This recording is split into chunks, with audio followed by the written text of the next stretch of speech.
Sur une colline qui surplombe majestueusement l'océan est niché l'éblouissant complexe hôtelier, la baie des Sirènes.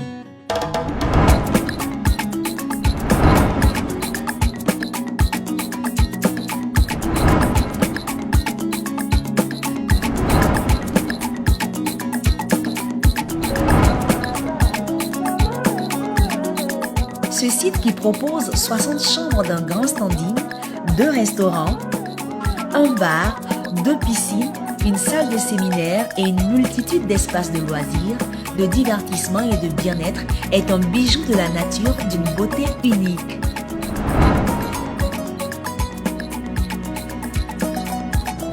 Le sable fin de la plage, la végétation tropicale luxuriante. Pris par l'émerveillement, on se sent dans un Eldorado et on en arrive à douter qu'on se trouve en Côte d'Ivoire. Mais oui, nous sommes bien en Côte d'Ivoire. Vincent Kadiou, le directeur d'exploitation de la baie des Sirènes, me donne rendez-vous sur une élévation d'où on a une vue imprenable. Salut Vincent. Bonjour Yann. Vincent, le directeur de la baie des Sirènes. Yann, celle qui vient de découvrir aujourd'hui la baie des Sirènes. Bonne arrivée, comme on dit chez nous. Ah.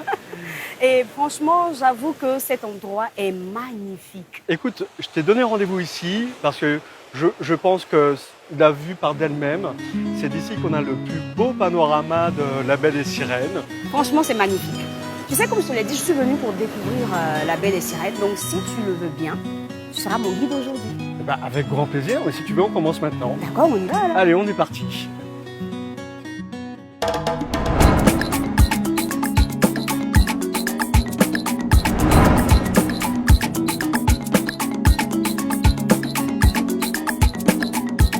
Vincent, parle-moi de la situation géographique en fait de ton magnifique endroit. Nous sommes à 1 heure en voiture de San Pedro, là où il y a l'aéroport, où on va chercher nos clients qui viennent en avion avec la navette de l'hôtel. Sinon, les clients peuvent venir directement avec leur propre véhicule. D'accord. Donc, comme quoi, vous avez pensé à tout, hein, pour pouvoir recevoir vos clients. On a même pensé à tout, et puis aussi, on a le privilège d'avoir une piste d'atterrissage pour des petits avions privés. Donc, les gens se font plaisir, ils viennent avec leur avion, ils viennent se poser ici, et on vient les récupérer à quelques encablures de l'hôtel.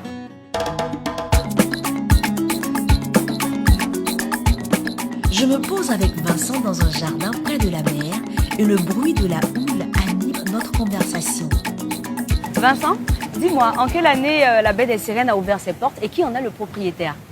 Alors, la baie des Sirènes a été construite dans les années 80 et ça a été exploité par un groupe suisse jusqu'au début des années 2000 où malheureusement l'hôtel a dû fermer suite à différentes crises qu'a connues la Côte d'Ivoire. Ensuite, l'hôtel a été racheté par un opérateur privé qui s'appelle PFO Africa, qui a eu l'opportunité de l'acquérir en 2016. Et donc, suite à des gros travaux de réhabilitation, pour le mettre à des normes internationales, il a eu la volonté d'en faire le premier beach resort de la Côte d'Ivoire.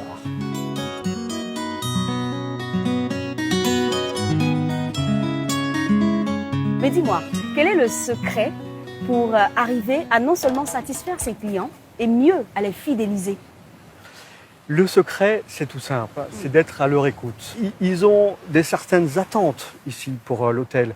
C'est à nous d'y répondre afin qu'ils soient satisfaits. Et un client satisfait est un client qui revient. Les gens viennent aussi un peu à la baie des Sirènes pour se réapproprier leur Côte d'Ivoire, pour redécouvrir leur pays. Comme nous aujourd'hui. Comme toi aujourd'hui. Donc moi je suis heureux de faire partager ce moment-là avec eux. Il y a plein de belles choses à faire dans la région. On peut aller voir les piscines naturelles de Tabaoulé. Enfin bref, il y a énormément de choses à découvrir ici à Grand-Bérébi. Je suis ravi encore une fois de te rencontrer et puis d'apporter ma petite pierre à cette découverte de la Côte d'Ivoire. Merci beaucoup Vincent. Merci beaucoup Yann.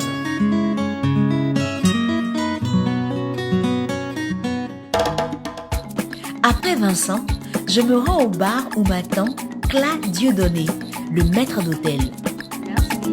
Merci. Je déguste le délicieux cocktail que la maison m'offre et je discute avec ce pur produit de la maison. Avant d'être maître d'hôtel que je suis, j'ai d'abord participé à la construction de la baie des Sirènes. D'accord. J'étais manœuvre d'abord. On a construit les bungalows et tous les jeunes à l'époque voulaient travailler. Alors les Suisses nous ont fait passer un texte à l'école primaire qui était déjà en bois.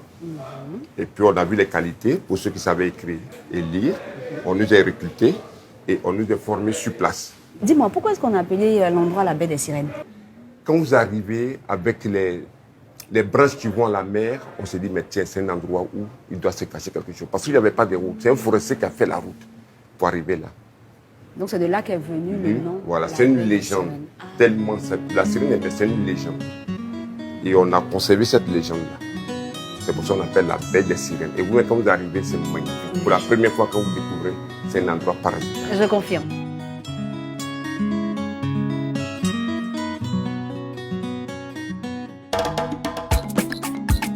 À Grande-Bérébi, la baie des Sirènes, c'est joyeux. C'est notre lieu de vivre.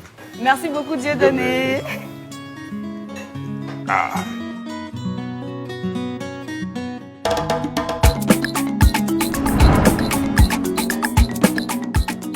Je fais la connaissance de Monsieur et Madame Touré, deux jeunes Ivoiriens, clients de l'hôtel.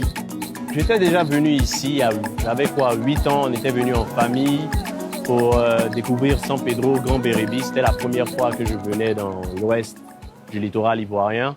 Donc après 12 ans, 14 ans passés aux États-Unis, je suis rentré au pays. Personnellement, je le trouve magnifique. Je crois qu'il n'y a pas beaucoup d'Ivoiriens qui connaissent vraiment l'endroit, en fait, qui savent qu'il y a des endroits où la nature est préservée, où c'est aussi sauvage, c'est aussi beau, avec un service client hors norme, ici en Côte d'Ivoire. Et je pense qu'il est précieux, il est à préserver et il est à promouvoir.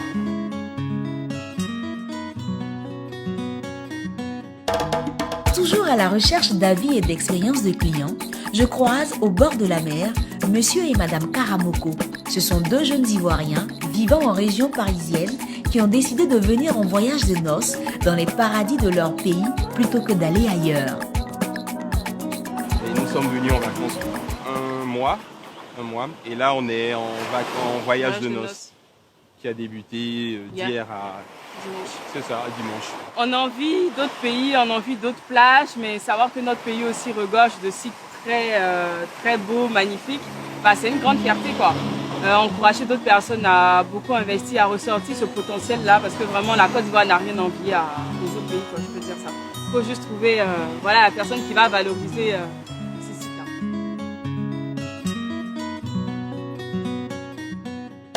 La nuit tombée, les lanternes multiformes qui s'allument s'associent aux nuances orange-bleu du ciel et au murmure de la houle pour transformer le cadre en un superbe lieu qui résonne du romantisme.